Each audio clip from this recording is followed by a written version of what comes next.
ان الذین یرمون المحصنات الغافلات المؤمنات، بے شک وہ لوگ جو الزام تراشی کرتے ہیں محصنات پر، غافلات پر. محصنات پاک دامن عورتیں. والمحصنات من النساء، جو 5واں پارہ جہاں شروع ہوتا ہے اس سے بہت وضاحت ہو چکی ہے، یہاں صرف ترجمے پہ اکتفا کروں گی. الغافلات، غافلات جو برائیوں سے، بے حیائی کے کاموں سے بالکل دور ہیں، وہ بدچلن نہیں ہے، گندی باتوں سے انہیں کوئی دلچسپی نہیں.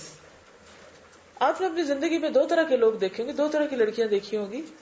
ایک وہ کہ جن کو ایسی گفتگو سے، ایسی باتوں سے کوئی دلچسپی نہیں ہوتی، نہ ایسے قصوں سے لوگوں کے، وہ ان کا ٹیسٹ نہیں ہوتا، اور کچھ کا کام ہی یہی ہوتا ہے. واضح کیٹیگری ہے 2. تو یہاں اس کیٹیگری کی بات ہو رہی ہے کہ جو فحش سے، شر سے دور ہیں. المؤمنات، ایمان والیاں ہیں. ایسے لوگوں پر اگر کوئی تہمت لگاتا ہے، جیسے حضرت عائشہ رضی اللہ تعالی عنہا پہ لگی کہ وہ محسنہ بھی تھیں، غافلہ بھی تھی، مؤمنہ بھی تھی. ان کی غافلہ ہونے کی کیا دلیل تھی؟ جو کس نے دی تھی؟ بریرہ نے، کہ آٹا رکھ کے سو جاتی ہے اور وہ آ کے بکری کھا جاتی ہے، یعنی بھولی بھالی مراد ہے. لعنوا فی الدنیا والآخرہ، ان پہ الزام لگانے والوں کی شامت بھی زیادہ ہے، ان پہ دنیا اور آخرت میں لعنت ہے، وہ اللہ کی رحمت سے محروم ہے. وَلَهُمْ عَذَابٌ عَظِيمٌ، اور ان کے لیے بہت بڑا عذاب ہے. اور خصوصاً اگر یہاں پر ازواج مطہرات اور حضرت عائشہ کی طرف اشارہ ہے تو سورۃ الاحزاب میں بھی اس سے ملتی جلتی آیت آتی ہے کہ ان الذین یؤذون اللہ ورسولہ، بے شک وہ لوگ جو اللہ اور اس کے رسول کو اذیت دیتے ہیں، لعنہم اللہ فی الدنیا والآخرہ، ایسے لوگوں پر اللہ نے دنیا اور آخرت میں لعنت کی ہے. وأعد لهم عذابا مہینا، اور ان کے لیے رسوا کرنے والا عذاب تیار کر رکھا ہے. حدیث سے بھی اس کا پتہ چلتا ہے. حضرت ابو ہریرہ رضی اللہ تعالیٰ عنہ کی روایت ہے، آپ صلی اللہ علیہ وسلم نے فرمایا 7 ہلاک کرنے والی چیزوں سے بچو، 7 ہلاک کرنے والی چیزوں سے بچو. لوگوں نے پوچھا اللہ کے رسول صلی اللہ علیہ وسلم وہ کیا ہے؟ فرمایا اللہ کے ساتھ کسی کو شریک کرنا، جادو کرنا، قتل ناحق کرنا، سود کھانا، یتیم کا مال ہڑپ کرنا، میدان جنگ سے پیٹ پھیر کے بھاگنا، اور مومن بھولی بھالی پاک دامن عورتوں کو بدکاری کی تہمت لگانا، یعنی ان پر زنا کا الزام لگانا. طبرانی کی حدیث میں پاک دامن عورت پر تہمت لگانا 100 برس کے اعمال کو ضائع کر دیتا ہے. انسان کی کرائی نیکیوں پہ پانی پھر جاتا ہے، کوئی معمولی چیز نہیں ہے. ایسا کرنے والوں کا انجام کیا ہوگا؟ یوم تشہد علیہم السنتہم، جس دن ان کی زبانیں ان کے خلاف گواہی دیں گی، ان کی اپنی زبانیں ان کے خلاف بولیں گی، جن زبانوں سے انہوں نے ان کے خلاف بات کی تھی. وَأَيْدِيهِمْ، اور ان کے ہاتھ، وَأَرْجُلُهُمْ، اور ان کے پاؤں، بِمَا كَانُوا يَعْمَلُونَ، بوجہ اس کے جو وہ کرتے رہے، ان کے اعمال کی وجہ سے. انسان اپنی زبان سے دوسروں کے خلاف بری باتیں کرتا ہے. یہ زبان ہی ہوتی ہے نا جو دوسروں کے لیے دل آزاری کا ذریعہ بنتی ہے اور ستانے کا، جب جھوٹے الزام دوسروں پہ لگائے جاتے ہیں. اور کرامن کاتبین ایک ایک لفظ لکھ لیتے ہیں. پھر صرف زبان نہیں، جب زبان ایک بات شروع کرتی ہے نا تو انسان کے ہاتھ پاؤں بھی اسی شغل میں لگ جاتے ہیں. آپ جو باتیں کرتے ہیں نا وہ باتیں نہیں رہتی، پھر وہ عمل میں بھی آ جاتی ہیں. تو پھر انسان اپنے ہاتھ پاؤں سے بھی دوسروں پہ ظلم کرنے لگتا ہے، اور وہ بھول جاتا ہے کس بات کو، کہ کل یہی زبانیں، یہی ہاتھ اور یہی پاؤں خود اس کے خلاف گواہی دینے والے ہوں گے. الیوم نختم علی افواہہم وتکلمنا ایدیہم وتشہد ارجلہم بما کانوا یکسبون. ابن عباس اس کی وضاحت میں کہتے ہیں، ابن ابی حاتم کی روایت ہے کہ مشرکین جب یہ دیکھیں گے کہ جنت میں نمازی داخل ہو رہے ہیں تو کہیں گے کہ آؤ ہم بھی اپنی بدعمالیوں کا انکار کر دیں. پس وہ انکار کر دیں گے تو اللہ تعالیٰ ان کے منہ پہ مہر لگا دیں گے، پھر ان کے ہاتھ اور پاؤں گواہی دیں گے. اور اس کے علاوہ بھی بہت ساری آیات ہیں جس سے یہ پتہ چلتا ہے کہ انسان کے خود اپنے جسم کے اعضاء، حتیٰ کہ کھال تک بھی خود انسان کے خلاف ہو جائے گی. میں کبھی سوچتی ہوں کہ انسان زندگی میں کن کن چیزوں کے پیچھے بھاگ رہا ہوتا ہے نا. مال کے پیچھے بھاگتا ہے، جسم کی راحت آرام، اس کو کھلانے پلانے سجانے بنانے سنوارنے کا بڑا اہتمام کرتا ہے، اس کے لیے اتنا کانشیس ہوتا ہے. اور جس چیز کو لیسٹ پرائرٹی دیتا ہے وہ کیا ہوتے ہیں؟ اس کے اعمال. ایسا ہی ہے نا. پرائرٹی نمبر 1 خواتین کے نزدیک ان کا جسم، مردوں کے نزدیک مال، اور دونوں ہی بھولے رہتے ہیں کس کو؟ اعمال کو. جب انسان مرتا ہے جب انسان مرتا ہے سوچیں، اپنے آپ کے بارے میں سوچیں. جب ہم کہتے ہیں انسان مرتا ہے تو کسی اور کا نہ سوچیں، اپنا سوچیں. جسم کس کے حوالے ہو جائے گا؟ کیڑوں کے، کیڑے کھا جائیں گے اس کو. مال کس کے پاس چلا جائے گا؟ وارثوں کے پاس، دوسرے لے جائیں گے، جن کو اگر ہمیں کچھ دینا ہوتا تو بڑا سوچ سمجھ کے دیتے ہیں، دیں یا نہ دیں. ساتھ کیا رہ جائے گا؟ جن کے لیے وقت نہیں. جتنا بھی اس جسم کو مضبوط بنا لیں، سنوار لیں، خوبصورت کر لیں، مر گئے تو کیڑوں نہیں کھانا ہے، مٹی نہیں کھا جانا ہے، کچھ بھی نہیں باقی رہے گا. مال بھی سارے کا سارا، رتی بھی ساتھ نہیں جائے گا، سارے کا سارا دوسرے لے جائیں گے. جسم بھی سارے کا سارا دوسرے لے جائیں گے، اور ساتھ صرف عمل. اصل میں ہم بھول جاتے ہیں کہ ہاتھ پاؤں ہمارے ہیں نہیں، لیکن ہم ان کو کیا سمجھ کے ٹریٹ کرتے ہیں؟ اپنا. میرے ہاتھ، میرے پاؤں، میری آنکھیں، میرا میرا میرا، میں، کچھ بھی تو اپنا نہیں. اولاد تو دنیا میں بعض اوقات اٹھ کے آپ کے خلاف گواہیاں دینے لگتی. چھوٹے چھوٹے بچے، کوئی ماں ایسی نہیں ہوگی جس کو یہ تجربہ نہ ہو کہ بچوں نے اسے بھری مجلس میں نہ جھٹلایا ہو. ہے کوئی؟ ہر ماں کو اس کے اپنے بچے لوگوں کے سامنے جھٹلاتے ہیں، دنیا میں اس کے خلاف گواہیاں دیتے ہیں، دنیا میں اس کے خلاف جا کے دائیں بائیں ادھر ادھر اس کے خلاف ماں کی باتیں کرتے ہیں. اور کتنے ہی مواقع ایسے ہوتے ہیں کہ جس میں مال بے وفائی کر جاتا ہے، لیکن پھر بھی ہم بھولے رہتے ہیں. اصل میں یہ سب کچھ امانت ہے. اولاد بھی امانت ہے، ہاتھ پاؤں بھی امانت ہے. یہ ٹولز ہیں نا، کچھ کرنے کو دیے گئے ہیں. مال بھی اسی طرح ایک ذریعہ ہے، وسیلہ ہے، سبب ہے کچھ کمانے کا. لیکن ہم سمجھتے ہیں یہ میرا ہے بس، وہ اپنے آپ کو موٹا کرتے رہتے ہیں. مال سے بھی شان بڑھاتے رہتے ہیں، جسموں سے بھی شان بڑھانے کی فکر کرتے ہیں، اور امال پیچھے پیچھے. نتیجہ کیا ہوتا ہے کہ پھر جب جاتے ہیں تو وہی چیز نہیں ہوتی جس کی سب سے زیادہ ضرورت ہوتی ہے. کبھی انسان کو صرف ان دو چیزوں کی بے وفائی بھی سمجھ آ جائے تو ان میں دل ہی نہ لگے، کیونکہ ان کے بارے میں بھی ہم دھوکے کا شکار ہیں. ہم سمجھتے ہیں ہمارا ساتھ دیں گے، یہ دشمن ہے. اور ہوگا کیا؟ یومئذ یوفیہم اللہ دینہم الحق، اس دن اللہ پورا پورا دے دے گا ان کو ان کا بدلہ. دین کا لفظ قرآن پاک میں موسٹلی استعمال ہوا جزا کے معنوں میں. مالک یوم الدین، وہاں دین کا کیا معنی تھا؟ بدلہ، جزا. عربی میں کہتے ہیں کما تو دین تو دانو، جیسا کرو گے ویسا بھرو گے. تو اس دن انسان کو کیا ملے گا؟ اس کے اعمال کا بھرپور بدلہ. ہاتھ پاؤں تو گئے، ملا اس کو کیا؟ اعمال کا بھرپور بدلہ، پوری پوری جزا. سورۃ النجم میں آتا ہے ثم یجزاہ الجزاء الاوفی، پھر اس کو بدلہ دیا جائے گا بھرپور بدلہ. ہم جو کچھ بھی کر رہے ہوتے ہیں نا، ہر وقت اس کی نگاہوں میں ہے. کرامن کاتبین بھی پیچھے لگے ہوئے ہیں، ذرے جتنی بھی چیز نہیں چھوڑیں گے. من یعمل مثقال ذرۃ خیرا یرہ ومن یعمل مثقال ذرۃ شرا یرہ. سورۃ آل عمران میں آتا ہے وانما توفون اجورکم یوم القیامہ، قیامت کے دن تمہیں تمہارے اعمال کی پوری پوری جزا مل جائے گی، پورے اجر مل جائیں گے. آل عمران ہی میں آتا ہے ثم توفی کل نفس ما کسبت، جس نے بھی جو کمائی کی اس کو پوری مل جائے گی. سورۃ النساء میں آتا ہے ان اللہ لا یظلم مثقال ذرۃ وان تک حسنۃ یضاعفها، ذرہ برابر بھی اللہ کسی پہ ظلم نہیں کرے گا، اگر اچھائی ہوگی تو اسے زیادہ کر دے گا، یہ اس کا احسان ہے. سورۃ الانبیاء میں آتا ہے وَنَضَعُ الْمَوَازِينَ الْقِسْطَ لِيَوْمِ الْقِيَامَةِ فَلَا تُظْلَمُ نَفْسٌ شَيْئًا وَإِنْ كَانَ مِثْقَالَ حَبَّةٍ مِّنْ خَرْدَلٍ أَتَيْنَا بِهَا وَكَفَى بِنَا حَاسِبِينَ. کیا سیکھا اس سے؟ کیا بات پتہ چلی؟ کیا کرنے کی ضرورت ہے؟ فکر کس چیز کی کرنی؟ کون سے، کتنے اور کب کب؟ ہر لمحے پہ کر. انتظار میں نہ رہے، بڑی بڑی امیدیں نہ لگائیں اور بڑی بڑی تمنائیں نہ بنائیں کہ یہ ہو جائے گا تو پھر ہم پتہ نہیں کیا کارنامے کر لیں گے. چھوٹی چھوٹی چیزیں کرتے جائیں اور کرتے جائیں. کیونکہ چھوٹی نیکیاں بھی تولی جائیں گی. اگر یہ واقعی سچی ریئلائزیشن ہو جائے نا کہ کچھ نہیں ہمارے پاس، تو کہ ہم دوڑ پڑیں کچھ کرنے کے لیے. ہم کیوں سستی کرتے ہیں کاموں سے؟ ہم کیوں شیطان کے پندے میں آ کے جو اہم ترین اچھے کام کر رہے ہوتے ہیں ان کو ہم غیر اہم سمجھنے لگتے ہیں؟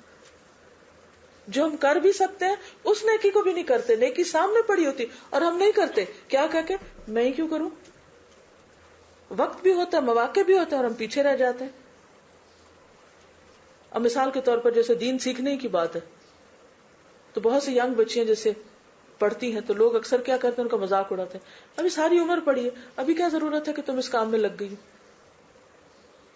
ہمیں کیا پتا کہ ہم نے کتنا جینا اور کب مر جانا ہے.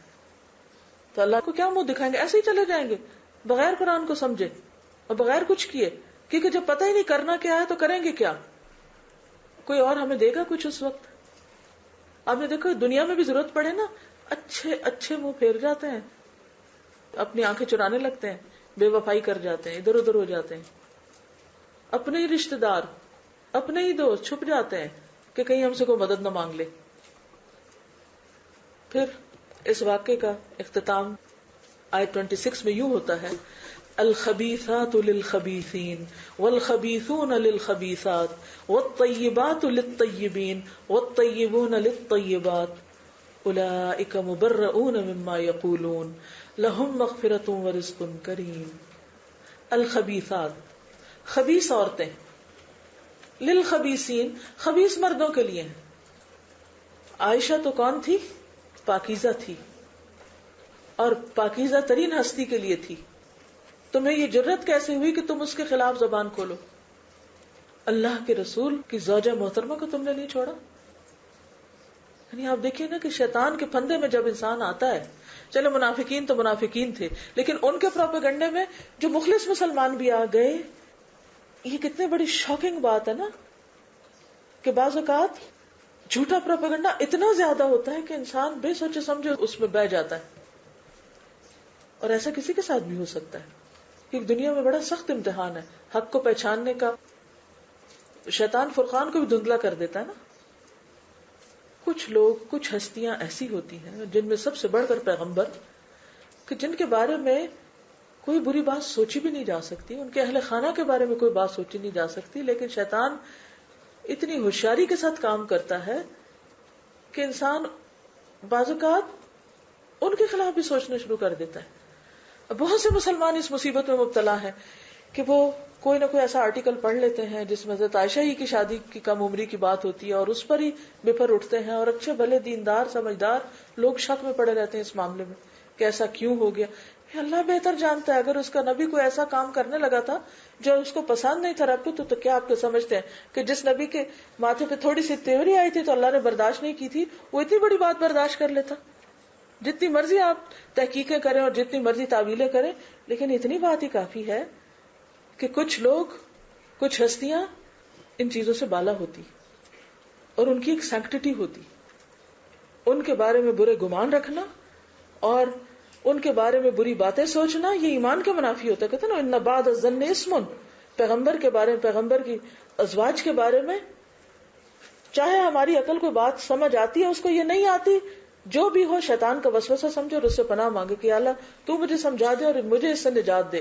رضیت باللہ ربا وبالاسلام دینا وبمحمد رسول النبی. تو یہاں ایک معنی جو کیا گیا ہے خبیثات سے، وہ عورتوں کے معنوں میں کہ خبیث عورتیں خبیث مردوں کے حصے میں آتی ہیں. والخبیثون للخبیثات، اور خبیث مرد خبیث عورتوں کے لیے ہوتے ہیں. والطیبات، اور پاکیزہ عورتیں جیسے عائشہ صدیقہ تھیں. للطیبین، پاکیزہ مردوں کے لیے جیسے رسول اللہ صلی اللہ علیہ وسلم ہے. والطیبون للطیبات، اور پاکیزہ مرد پاکیزہ عورتوں کے لیے. اگر دنیا میں اس کے برعکس کبھی کچھ ہو بھی جائے کہ ایک عورت بہت پاک باز ہو لیکن شوہر اس کو ویسا نہ ملے یا باعث ورثہ، تو قیامت میں اللہ سبحانہ وتعالیٰ فیصلہ کر دے گا. یہاں تو کسی کے ساتھ دھوکا بھی ہو سکتا ہے لیکن وہاں نہیں. وہاں تو جوڑے صرف کسی بنیاد پر بنیں گے کہ کون طیبون ہے اور کون طیبات ہے. اگر آج ہم خواتین کے اندر طیبات ہونے کا خیال نہیں یا سوچ نہیں تو یاد رکھیے کہ کل مشکل ہو سکتی ہے. ہمیں ان ساری حرکتوں کو چھوڑنا ہوگا جو کسی عورت کو خبیث بناتی ہیں، اور سارے خبیث کاموں سے دور رہنا ہوگا. وہ خباثت خواہ کسی بھی راستے سے آ رہی ہو اس پہ چیک رکھنا ہوگا. اولئک مبرؤون مما یقولون، ایسے لوگ بری ہوتے ہیں ان باتوں سے جو لوگ کرتے ہیں. لوگ اگر ان کے خلاف کوئی باتیں کریں بھی، لوگ اگر ان کے بارے میں کوئی ایسی باتیں کریں بھی تو وہ ان پہ فٹ ہی نہیں آتی، کیونکہ وہ ایسے ہیں ہی نہیں. جیسے نبی صلی اللہ علیہ وسلم کو ابو لہب کی بیوی نے کہا تھا مزمم، تو آپ نے کیا فرمایا کہ میں تو محمد ہوں، میں تو مزمم ہوں ہی نہیں. آپ پر مزمم ہونا فٹ ہی نہیں آتا. اولئک مبرؤون مما یقولون، وہ لوگوں کی باتوں سے اوپر ہوتے ہیں. لہم مغفرۃ ورزق کریم، ان کے لیے مغفرت بھی ہے اور رزق کریم ہے. حضرت عائشہ فخر سے کہا کرتی تھی خلقت طیبہ ووعدت مغفرہ ورزقا کریما، کہ اللہ نے مجھے طیب کہا اور میری مغفرت کا وعدہ کیا اور رزق کریم کا وعدہ کیا.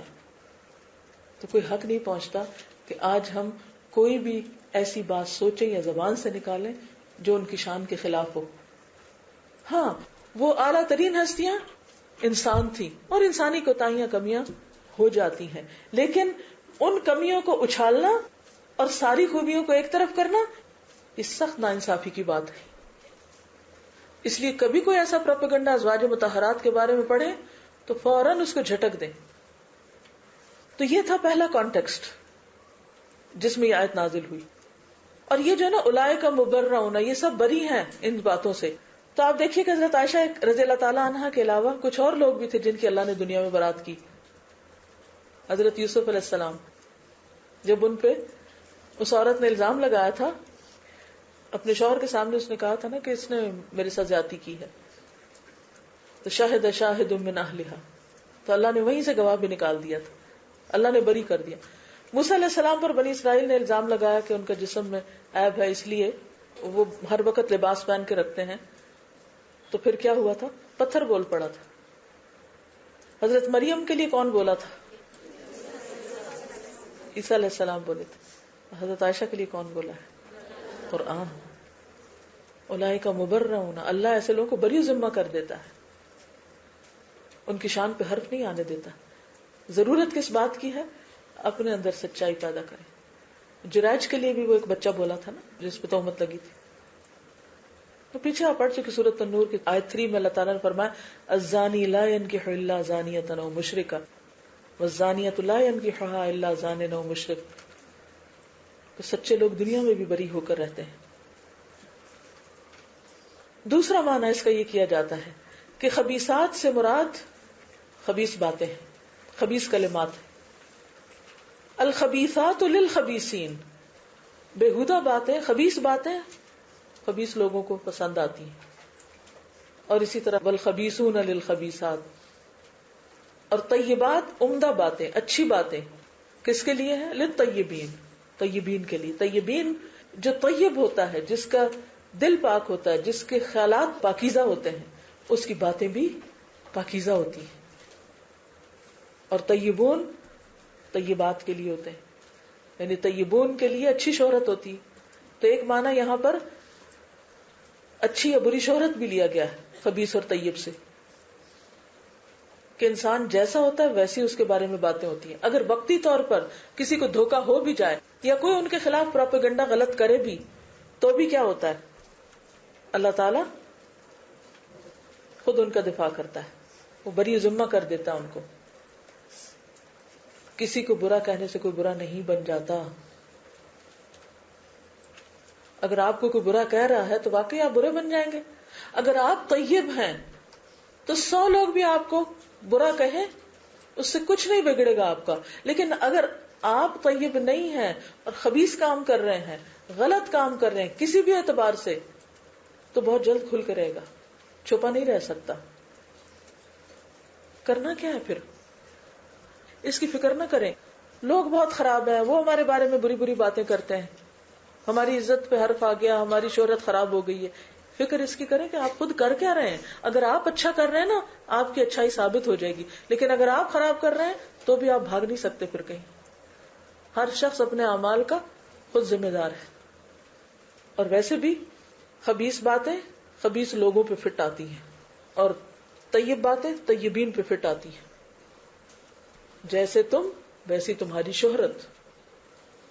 آپ نے دیکھا ہوگا کہ بعض لوگ چھپ چھپ چھپ کے بھی نیکی کرتے ہیں نا تو اس کی خوشبو پھیل جاتی ہے لوگوں میں, اور بعض لوگ چھپ چھپ کے ساتھ پردوں میں برائی کرتے ہیں تو کسی نہ کسی طرح کھل جاتی ہے, کہیں نہ کہیں سے لیک ہو جاتی.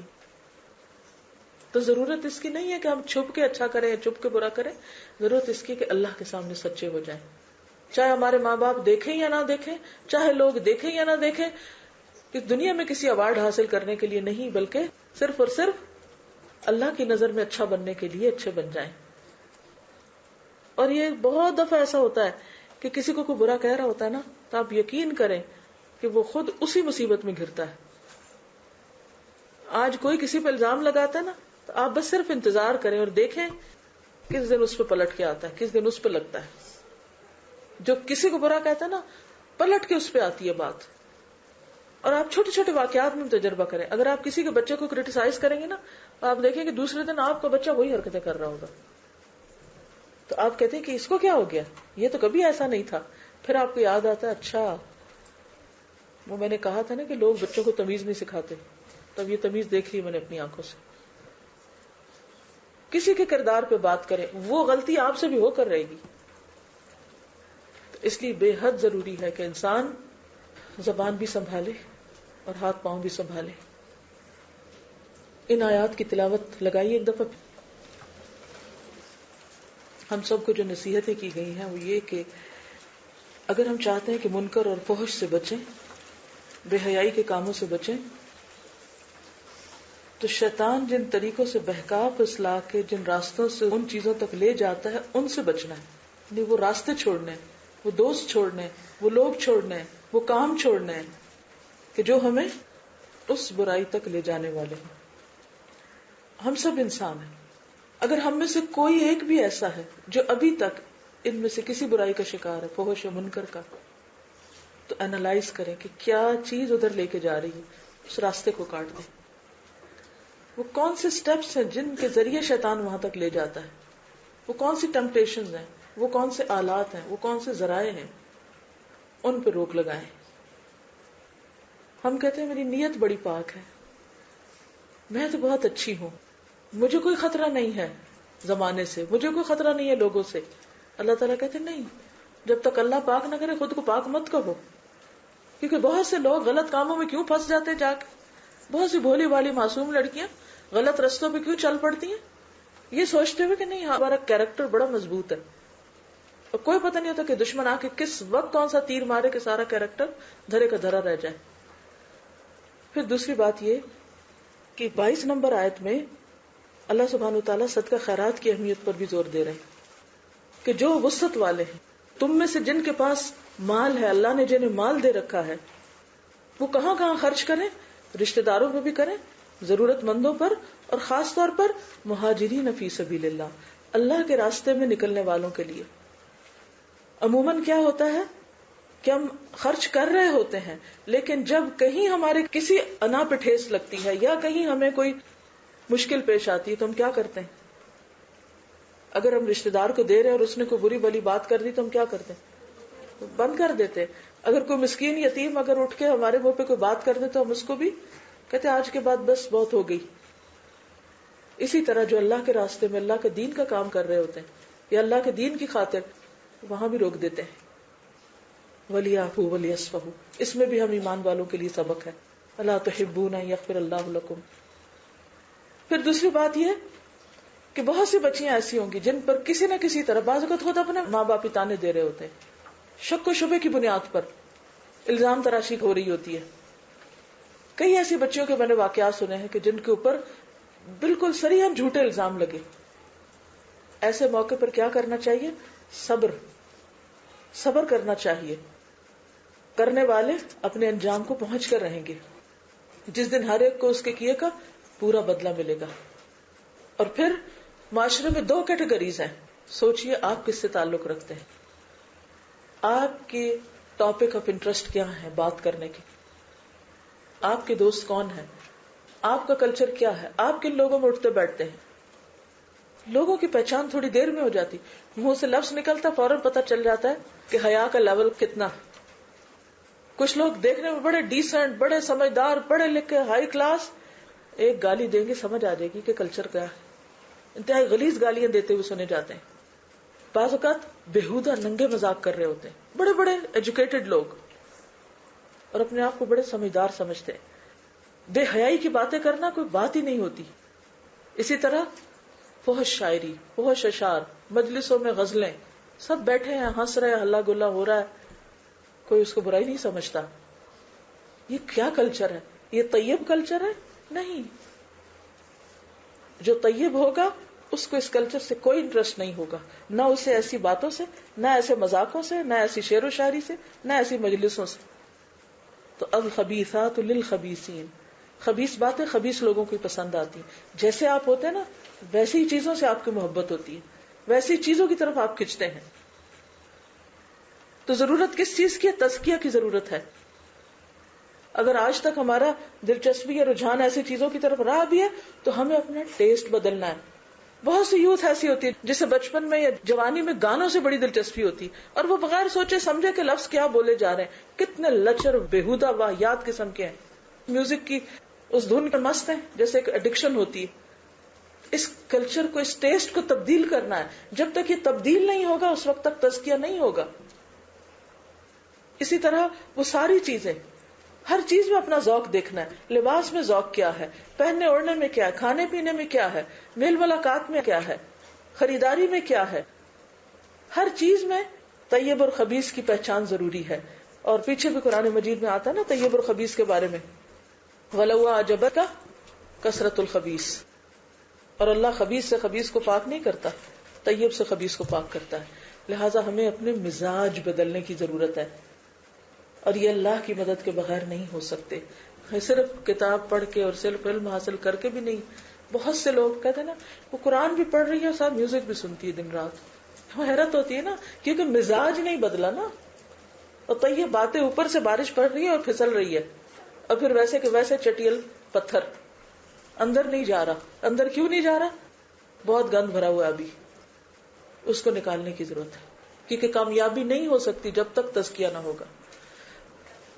ان الصلاۃ تنہی عن الفحشاء والمنکر، فحشاء اور منکر کا علاج اللہ سے مضبوط تعلق.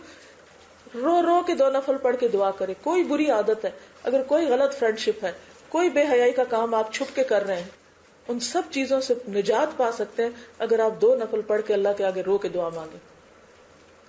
کیونکہ بہت دفعہ لوگ اپنے آپ کو بھی گلٹی فیل کرتے ہیں نا، قرآن بھی پڑھ رہے ہیں، دین کا کام بھی کر رہے ہیں، اور ان عادتوں سے نجات ہی نہیں ہو رہی، پھر بھی پلٹ پلٹ کے انہیں برائیوں کی طرف جا رہے ہیں، چھٹکارا ہی نہیں ہو رہا. تو یہ ہے حل. ان الصلاۃ تنہی عن الفحشاء والمنکر. ایک طرف شیطان آ رہا ہے وہ یہ امر بالفحشاء والمنکر ہے، اور دوسری طرف علاج ان الصلاۃ تنہی عن الفحشاء والمنکر. وآخر دعوانا ان الحمد للہ رب العالمین. سبحانک اللہم وبحمدک نشہد ان لا الہ الا انت نستغفرک ونتوب الیک. السلام علیکم ورحمۃ اللہ وبرکاتہ.